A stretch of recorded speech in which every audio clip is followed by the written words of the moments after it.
président de la coalition des organisations de la société civile pour la promotion des énergies renouvelables au Sénégal, appelé CODER. Là, aujourd'hui à Dakar, dans le cadre d'un forum que nous organisons sur les énergies renouvelables.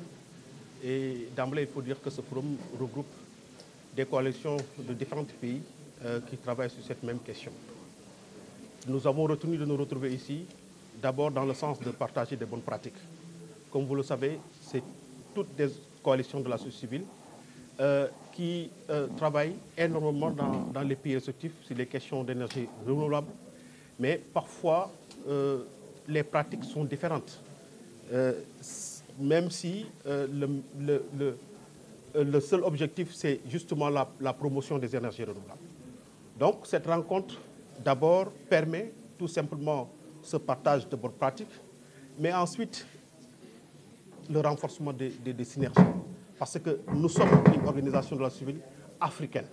Il faut que, si nous devons travailler tout simplement sur ces questions, que toutes les organisations de la société civile africaine, en tout cas qui appartiennent au ROACER, au réseau ouest-africain des coalitions de promotion des énergies renouvelables, puissent avoir tout simplement une même position, même si ça peut être difficile.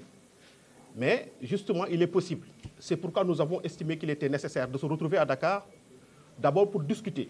Parce que, comme vous le savez, nous sommes dans ce contexte de transition énergétique et que les positions sont différentes. Même au niveau national, vous pouvez effectivement avoir plusieurs positions différentes au sein de la même organisation, au sein de la société civile. C'est pareil dans tous les pays. Mais puisque nous appartenons tous à un même réseau, il était important de voir comment d'abord avoir justement cette position commune, mais également comment renforcer justement les synergies. Donc cette rencontre va dans ce sens. Mais c'est également une opportunité pour justement parler aux décideurs. Parce que nous estimons que l'Afrique, si l'Afrique doit amorcer cette tension énergétique, elle doit le faire sur la base de la promotion des énergies renouvelables. Il y a plusieurs sources, il y a plusieurs positions. Mais nous estimons que les énergies renouvelables restent tout simplement cette solution qui va effectivement, ou bien qui doit mener l'Afrique vers cette tension énergétique. Et nous allons, à travers justement ce forum, parler aux décideurs. Mais nous allons également montrer justement ce que devra être notre contribution en tant qu'organisation de la société civile. Parce qu'il ne s'agira pas tout simplement de parler. Il ne s'agira pas tout simplement de faire le plaidoyer, mais il s'agira également tout simplement de faire des propositions. À travers ce forum, nous attendons véritablement de faire beaucoup de propositions qui vont être adressées aux décideurs, qui vont être adressées aux autorités, au niveau national ou au niveau africain. Et en même temps, essayer de voir comment véritablement maintenir ce plaidoyer. Parce que ça, pour nous, c'est fondamental. Il ne peut pas y avoir de tension énergétique si justement les énergies renouvelables ne sont pas mises en avant. Et c'est notre argumentation, c'est notre position, et nous la défendons, et nous souhaitons justement que cette position soit entendue par les autorités de ce pays, mais également par les autorités des pays africains, de tous les décideurs africains. Oui, comme vous le savez, je pense qu'on parle d'énergie renouvelable. Nous sommes dans un contexte véritablement difficile, contexte de changement climatique, où nous tous nous savons comment aujourd'hui les changements climatiques sont en train d'impacter. Tous les secteurs sont négativement impactés. Et le monde se réchauffe. À partir de ce moment où, justement, à travers l'accord de Paris, on nous parle justement de réduction des émissions de gaz à effet de serre. On encourage justement les pays à aller vers un développement durable. Pour nous, il était fondamental, justement, vers cette dynamique, de dire que les énergies renouvelables doivent avoir effectivement une position incontournable. Donc, cette invite de l'accord de Paris, cette lutte, cette mobilisation contre les changements climatiques doit tout simplement nous permettre de faire focus sur les énergies renouvelables.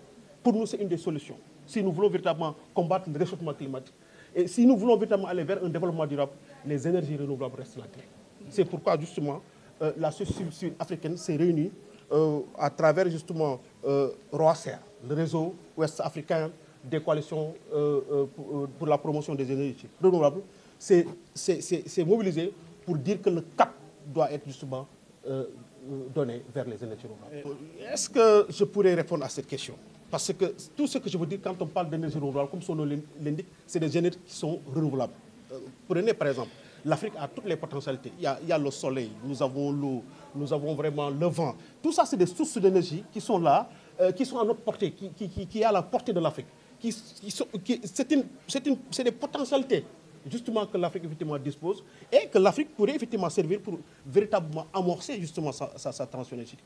Donc, comprenez énergie renouvelable à travers justement ces aspects. Maintenant, c'est vrai, à côté, vous avez ce qu'on appelle les énergies fossiles, je n'y reviens pas. C'est soit le pétrole, le gaz. Bon, nous sommes au Sénégal avec justement, bien sûr, la découverte du pétrole et du gaz.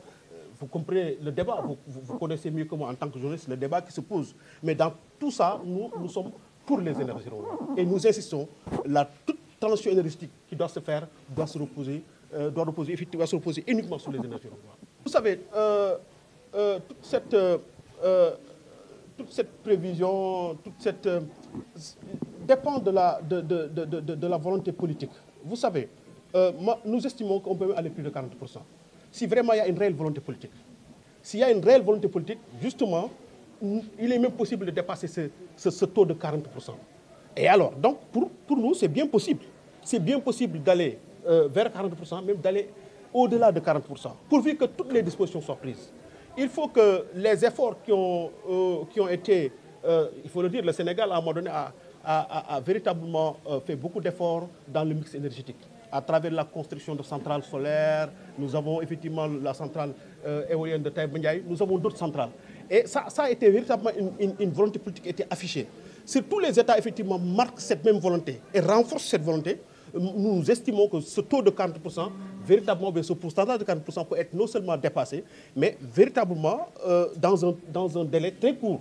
Je ne parle même pas déjà de 2030, mais vraiment avant 2030, si vraiment la volonté elle est affichée par les décideurs, nous estimons que justement, il est possible d'arriver à ce taux et même le dépasser très largement.